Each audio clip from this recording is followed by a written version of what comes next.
দর্শক, আপনারা দেখছেন এন মোহাম্মদের সৌজন্যে ইলেকশন ভোট অ্যান্ড ব্যালট। এই মুহূর্তে ভোটের আরও খবর জানতে যুক্ত হচ্ছি প্রোগ্রাম স্টুডিওতে। সেখানে রয়েছেন সহকর্মী এস আব্দুস শাকুর, তার সঙ্গে অতিথি হিসেবে রয়েছেন সোহরাব হাসান, সম্পাদক চর্চা.com। আমরা তাদের বিশ্লেষণ জানবো। ফরহান টুব্বা, আপনাকে আরো একবার স্বাগত ধন্যবাদ জানাচ্ছি এবং ঠিক একই সঙ্গে দর্শক আপনাদেরকে স্বাগত জানাচ্ছি vote and ballot presented by in Mohammad. আমরা আলোচনায় যুক্ত হতে চাই সোহরাব হাসান, সম্পাদক চর্চা.com, তিনি আমাদের সঙ্গে আছেন। আমরা একটু তার সঙ্গে আবারও যুক্ত হই। এর আগের ঘন্টাতে আমরা আসলে নির্বাচনের জয়ী হওয়া, বিজয়ী হওয়া কিংবা পরাজিত হওয়া এরকম বিষয়গুলো নিয়ে যখন কথা বলছিলাম, ঠিক যখন গেজেট হয়ে যাবে, হয়তো খুব শীঘ্রই গেজেটও আমরা দেখতে পাবো এবং সরকার গঠনের একটা তাড়া থাকবে, শপথ অনুষ্ঠান, এখানেও কিছু কিছু আইনি বাধ্যবাধকতা, যেহেতু স্পিকার ডেপুটি স্পিকার নেই, কে শপথ পড়াবেন সে নিয়ে এর আগেও আমরা আলোচনা শুনেছিলাম। সেই জায়গা থেকে এসে যেহেতু গেজেট খুব সহসাই হয়ে যাচ্ছে, শপথ গ্রহণ অনুষ্ঠানও হবে এবং সরকার গঠন, এই জায়গাটাতে যদি একটু আপনার সাথে আলোচনায় যোগ দিতে চাই। না, সংবিধান অনুযায়ী তো সংখ্যাগরিষ্ঠ দলের সংখ্যাগরিষ্ঠ দলের নেতাকেই রাষ্ট্রপতি প্রধান প্রধানমন্ত্রী হওয়ার জন্য আমন্ত্রণ জানান, সংসদ নেতা হওয়ার জন্য আমন্ত্রণ জানান। এখন এই প্রধানমন্ত্রী যেটি জুলাই সনদে আছে, একই ব্যক্তি দলীয় প্রধান এবং দলীয় সরকার প্রধান প্রধান হতে পারবেন এবং না। সরকার প্রধান বা সংসদ প্রধান হতে পারবেন না। বিএনপির এখানে নোট অফ ডিসেন্ট আছে। তো এখন এই প্রশ্নের মীমাংসা কিভাবে হবে? জুলাই সনদ যদি আক্ষরিকভাবে মেনে চলা হয়, তাহলে হয়তো সংসদ নেতা এবং প্রধানমন্ত্রী বা দলীয় প্রধান আলাদা হওয়ার বিষয়টি মানতে হবে। আর যদি আক্ষরিক অর্থে না মানে, বিএনপি তার নির্বাচনী প্রতিশ্রুতি অনুযায়ী যদি এটা করতে চায়, জনগণ তার পক্ষে রায় দিয়েছে। এখন এখানেও আমি বলবো যে জুলাই সনদ স্বাক্ষরিত হয়েছে যেমন রাজনৈতিক বোঝাপড়ার মধ্য দিয়ে, সমঝোতার মধ্য দিয়ে, প্রধানমন্ত্রী নির্বাচনের ক্ষেত্রেও এই সমঝোতার বিষয়টি সামনে আসবে।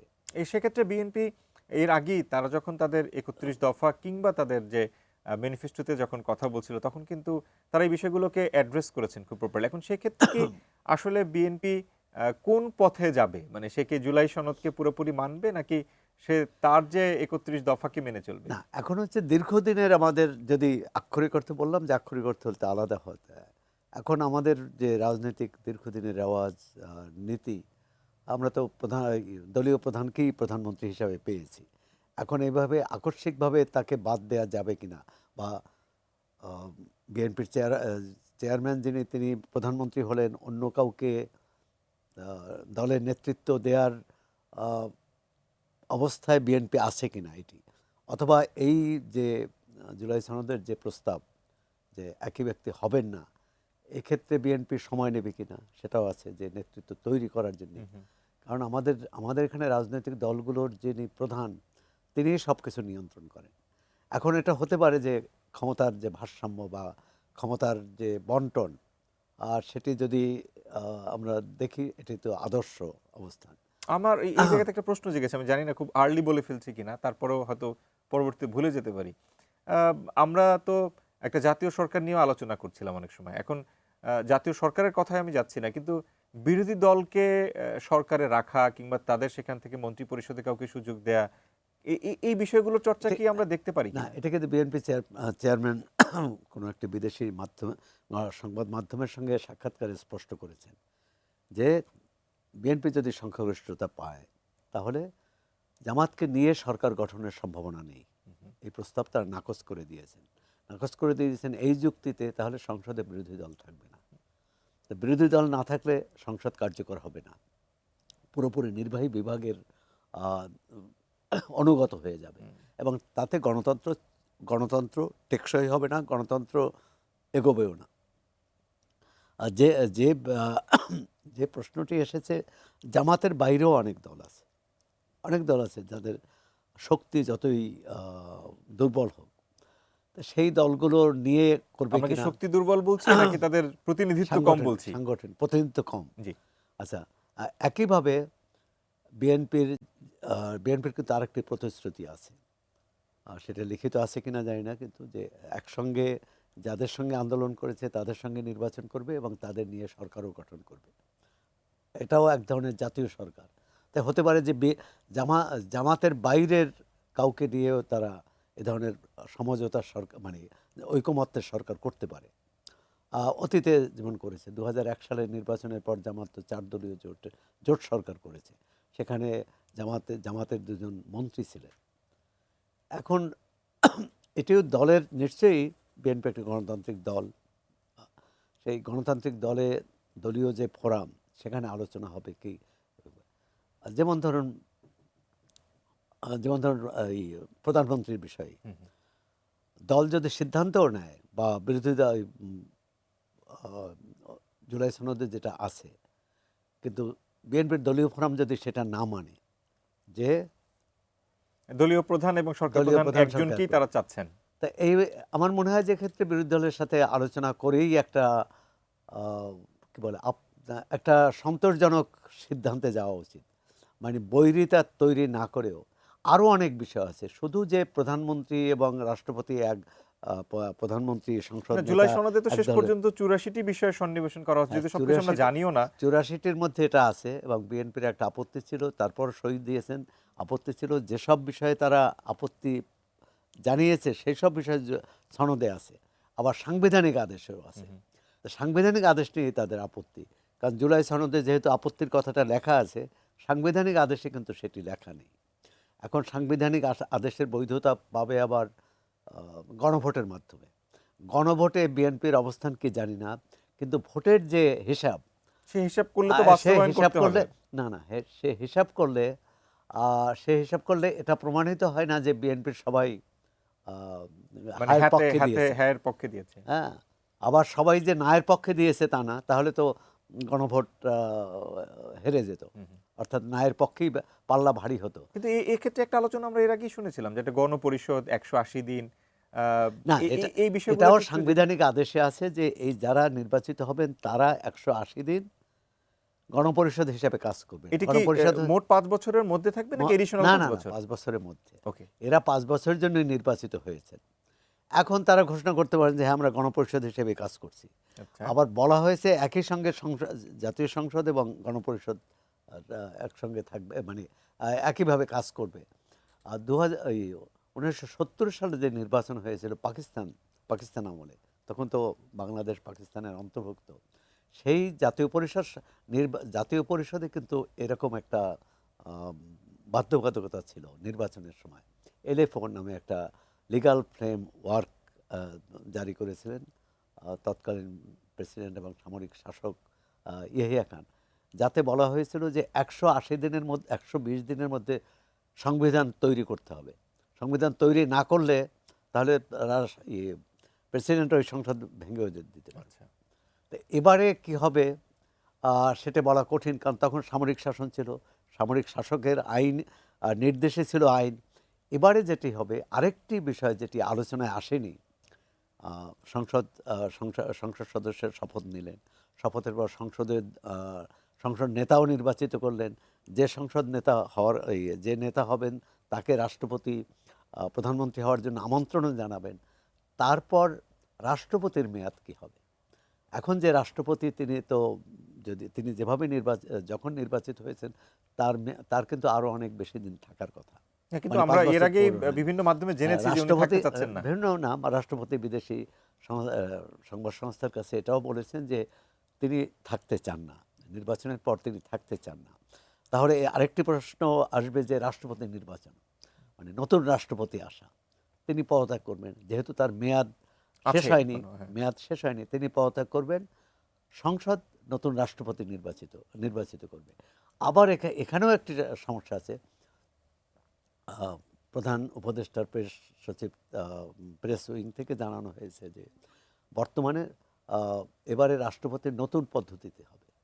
আগে রাষ্ট্রপতি নির্বাচিত হতো প্রকাশ্যে ভোট হতো যে রাষ্ট্রপতি পদপ্রার্থী অমুকে আছেন, তার প্রতি আপনাদের সমর্থন আছে কিনা। প্রেস উইং থেকে জানানো হয়েছে যে গোপন ব্যালটে হবে সংসদ সদস্যের যার প্রতি সমর্থন আছে, আর সেই সংসদ সদস্য হবেন নিম্নকক্ষ ও উচ্চকক্ষ মিলে। এখন প্রশ্ন আছে যে উচ্চকক্ষ নির্বাচিত না হওয়া পর্যন্ত, সেটা করা যাবে কিনা? উচ্চকক্ষ নির্বাচিত না হওয়া পর্যন্ত তাহলে করা যাবে কিনা। আবার উচ্চকক্ষ কিভাবে নির্বাচিত হবে, রাইট। সবাই সিদ্ধান্ত নিল যে উচ্চকক্ষ নির্বাচিত হবে।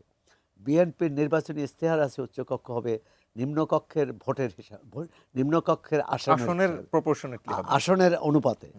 আর জুলাই সনদে আছে যে এটি হবে ভোটের প্রপোর্শন, ভোটে টোটাল ভোট কাস্টিং ভোটের প্রপোর্শন। মানে ভোটের অনুপাতে। রাইট।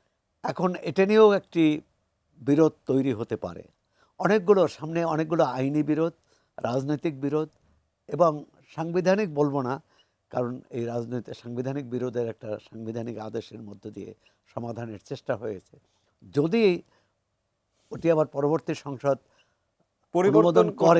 অনুমোদন করে যদি এই সাংবিধানিক আদেশের কোনো মূল্য নেই যদি আগামী জাতীয় সংসদ এটি অনুমোদন না করে। এই ক্ষেত্রে একটা প্রশ্ন ছুড়ে দিতে চাই, সেটি হচ্ছে যে বিএনপি তো 2/3 মেজরিটি উইন করেছে। সংবিধানের অনেক রকমের বদল তো তাদের করারই আসলে আমরা সুযোগ করে দিয়েছি, ভোটাররা যারা ভোট দিয়েছি। সেক্ষেত্রে তারাও কি সেরকম জায়গাগুলোতে যেতে পারে কিনা, নাকি বিরোধ এড়িয়ে চলবে? সুযোগ অধিকার অনেক সময় কিন্তু বিপদ ডেকে আনে। আওয়ামী লীগ 2/3 মেজরিটি পেয়েছিল 2008 সালের নির্বাচনে, অনেক বেশি। বিএনপি 30টি আসন পেয়েছিল, এর বাইরে 2-1টি আসন হতে পারে, আর সবই ছিল আওয়ামী লীগের নিয়ন্ত্রণে, মানে 270 আসনের মতো। এই এত বেশি আসন পেয়ে তো ওই দলের মাথা খারাপ হয়ে গেল, মানে তৎকালীন নেতৃত্বে, যে তারা যেটি আন্দোলনের মাধ্যমে অর্জিত হলো 1996 সালে তত্ত্বাবধায়ক ব্যবস্থা, সেই তত্ত্বাবধায়ক ব্যবস্থা তারা বাতিল করে দিলেন। এবং বাতিল করার কারণেই কিন্তু এই রাজনৈতিক সংকট, আজকে গণ অভ্যুত্থান এবং এই যে অন্তর্বর্তী সরকারের অধীনে একটি নির্বাচন করতে হলো। সুতরাং বিএনপিকে ওই ইতিহাসের দিকে তাকাতে হবে। বিএনপি তো আসলে তার রাজনৈতিক যে জায়গাগুলোতে 91, 96, 2001, 2008 এবং তার পরবর্তী যে কনসিকুয়েন্সেস গুলো খুব চোখের সামনে থেকে তো অনেক রকমের শিক্ষা নেয়ার কথা। কিন্তু বাংলাদেশ একটা বিখ্যাত উক্তি আছে যে ইতিহাসের শিক্ষা হলো ইতিহাস থেকে কেউ শিক্ষা নেন না।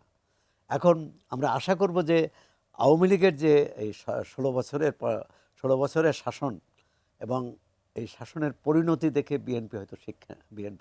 আশা করি বিএনপি শিক্ষা নেবে, এটি যে তারা জোর করে কোনো আইন করতে যাবে না, শুধু সংখ্যাগরিষ্ঠতার ভিত্তিতে কোনো আইন করতে যাবে না। কিন্তু সংখ্যাগরিষ্ঠতার ভিত্তিতে আইন করতে গেলে আওয়ামী লীগের যে পরিণতি আমরা দেখলাম, আওয়ামী লীগ যদি জবরদস্তি করে 3টি নির্বাচন না করত, বিরোধী দলকে বাদ দিয়ে যদি 3টি নির্বাচন না করত, তাহলে আমাদের এখানে 90 পর থেকে যে দ্বিদলীয় ব্যবস্থা তৈরি হয়েছিল সেটি হয়তো বহাল থাকতো। একবার আওয়ামী লীগ ক্ষমতায় আসতো, আরেকবার তারা দ্বিতীয়বার বিএনপি আসতো, আওয়ামী লীগ বিরোধী দলে আসতো, পরের বার বিএনপি বিরোধী দলে বসতো, আওয়ামী লীগ আসতো। এই যে পালাক্রম, এই পালাক্রমটা কিন্তু নষ্ট করে দেওয়া হলো তত্ত্বাবধায়ক ব্যবস্থা বাতিল করে।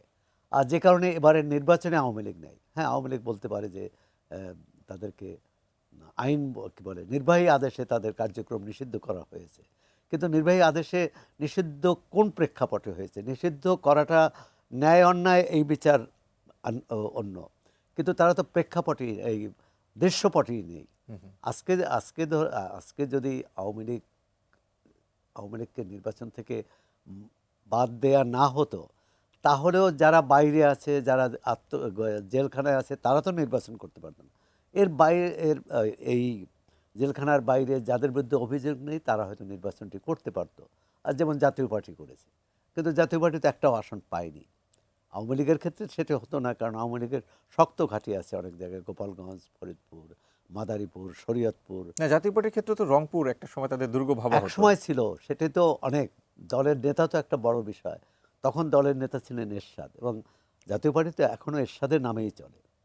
আর সুতরাং তারা এটি করতে পারেনি, এবং তারা অনেক বাধারও সম্মুখীন হয়েছে। তাদের অফিস পুড়িয়ে দিয়েছে একাধিকবার, তাদের অফিস হামলা হয়েছে, তাদের নেতাকর্মীদের উপর হামলা হয়েছে। এগুলো গণতান্ত্রিক ব্যবস্থায় হওয়া উচিত না। যে বিষয়টি বলছে যে বিএনপি এখন কোন আইন করবে, কোন আইন করবে না, এমনকি তার নির্বাচনী ইশতেহারে নেই। বিরোধী দল তো এখনও হয়নি, তার রাজনৈতিক প্রতিপক্ষের ইশতেহারে আছে, কিন্তু সেটি একটি ভালো প্রস্তাব। যেমন উদাহরণ হিসেবে যদি বলি যে জামাত ইসলামের যে নির্বাচনী ইশতেহার, সেখানে আছে শিশু, 5 বছরের নিচের বয়সের শিশু এবং 5 বছর বয়সের শিশু এবং প্রবীণ যারা বৃদ্ধ, তাদের চিকিৎসা ব্যয় পুরো রাষ্ট্র বহন করবে। কিভাবে করবে, কোত্থেকে অর্থ আসবে, এটি ভিন্ন আলাদা আলাপ। আলাদা ভাবনা। কিন্তু এই যে একটা একটা ভালো প্রস্তাব, একটা অত্যন্ত গুরুত্বপূর্ণ প্রস্তাব, কার্যকরী প্রস্তাব, মানে যেটি অত্যন্ত কল্যাণমূলক প্রস্তাব। কারণ আমাদের দেশে যে যারা কর্মক্ষম হয়ে যায়, বয়স হওয়ার পরে তাদের দেখাশোনার কেউ নেই। আপনারা দেখেছেন যে বৃদ্ধাশ্রমগুলোতে কি অবর্ণীয় সমস্যার মধ্যে পড়ে, তার চিকিৎসার ব্যয় হয় না। অনেককে জমি জমা বিক্রি করে চিকিৎসা ব্যয় যোগাতে হয়। সেটা যদি রাষ্ট্র করে, এটা তো উত্তম এটা প্রস্তাব। একটা উন্নত বিশ্বের যে চর্চা আছে, তার উন্নত যদি বিশ্বের কোনো যে রকমের চর্চা একটা আছে, কিছু শুরু করা যায় সেটা কিন্তু ভালোই হয়। এমনকি বিএনপির যে প্রস্তাব যে ফ্যামিলি কার্ড, আমি তো মনে করি এটা ভালো প্রস্তাব। রাইট। যে এটা একদিক থেকে ভালো যে যারা গরিব প্রান্তিক মানুষ তাদেরকে আর্থিক সহায়তা। দ্বিতীয় হচ্ছে এটা নারীর নামে হবে, তখন নারী কিন্তু একটা করতে পারে, অটোমেটিক্যালি ক্ষমতায়ন হয়ে যাচ্ছে তার না, ক্ষমতা, এটা তার ক্ষমতা, একটা ক্ষমতারও অংশ হবে। তো এ ধরনের, আমি মনে করি যে শুধু দলীয় নির্বাচনী ইশতেহার না, যে আমরা এটা বলেছি, আমাদের পক্ষে জনগণ রায় দিয়েছে, সুতরাং এর বাইরে আমরা করতে কিছু পারি বলে করব না, সবকিছু করবো, সেটা এটা তো হয়তো না। ঠিক হবে না। সব- এই সংশ্লিষ্ট একটা প্রশ্ন যদি করি, সেক্ষেত্রে অনেকগুলো নির্বাচন তো চোখের সামনে দেখলেন, এবং সেই জায়গা থেকে এসে নির্বাচন পরবর্তী নির্বাচন মেনে নেয়া না নেয়া, সূক্ষ্ম কারচুপি, স্থূল কারচুপি, ইঞ্জিনিয়ারিং, নানাবিধ আমরা তকমা দেখে এসেছি। এবারে প্রথম প্রকাশিত ফলের পরেও আমরা দেখেছি কাউকে তার প্রতিপক্ষ যে বিজয়ী হয়েছে তাকে কংগ্রেচুলেট করতে, এবং সেই একই জায়গা থেকে এসে মেনে নেওয়ার যে চর্চাটা, কিছু কি সংস্কৃতির বদল দেখতে পাচ্ছেন রাজনৈতিক না, প্রেক্ষাপটে? এটি তো বিচ্ছিন্নভাবে সব জায়গায় যে হয়েছে তা না। অনেকে আপত্তি করেছেন, অনেকে ফলাফল মেনেও নেন, এখনো করছেন? এখনো করছেন। আনুষ্ঠানিকভাবে করবেন কিনা, এটা জামাত ইসলামের যে 11 দলীয় জোটের বৈঠক হবে রাতে, সেই বৈঠকে তারা সিদ্ধান্ত নেবে। আমরা আশা করি তারা ফলাফল মেনে নেবে। জামাতের আমির বলেছিলেন যে বড় কোনো ঘটনা না হলে তারা ফলাফল মেনে নেবে। বাংলাদেশে ফলাফল না মানলেও কিন্তু মানতেই হয়। আওয়ামী লীগ যখন 2001-এর নির্বাচনে হেরে গেছিল, তখন বেশ ভরাডুবি বলতে হয়। তখন কিন্তু আওয়ামী লীগের নেত্রী পর্যায় থেকে বলা হয়েছিল যে আমরা শপথও নেব না, সংসদেও যাব না। পরবর্তীকালে কিন্তু তারা সংসদে গিয়েছেন এবং শপথও নিয়েছেন, সংসদেও গিয়েছেন। এটি আমার মনে হয় যে বাস্তবতার নিরিখেই বা অনিয়মটা কত গুরুতর, খুব বেশি গুরুতর হয়েছে। যেমন একটা আলোচনায় আসলো যে এবারে সংঘর্ষ খুব কম হয়েছে, অন্তত ভোটের সময়। আমরা অতীতে কি দেখতাম, ব্যালট বাক্স দখল, এরকম অনেকগুলো দৃশ্য আমরা দেখেছি। তবে কেন্দ্র দখল। আমরা এই ঘন্টায় একটু আমাদের বিরতি নিতে হবে। আমরা পরবর্তী ঘন্টা আবার আলোচনায় ফিরবো, স্টুডিওতে ফেরত যাব। টুম্পা, আমরা আমাদের আলোচনা এখানেই শেষ করছি। এই ঘন্টায় আপনার কাছে ফেরত যাচ্ছি এবং আশা করছি পরবর্তী ঘন্টা আবারও যুক্ত হব। আমাদের সঙ্গে থাকার জন্য ধন্যবাদ আপনাকে এই পর্যায় পর্যন্ত।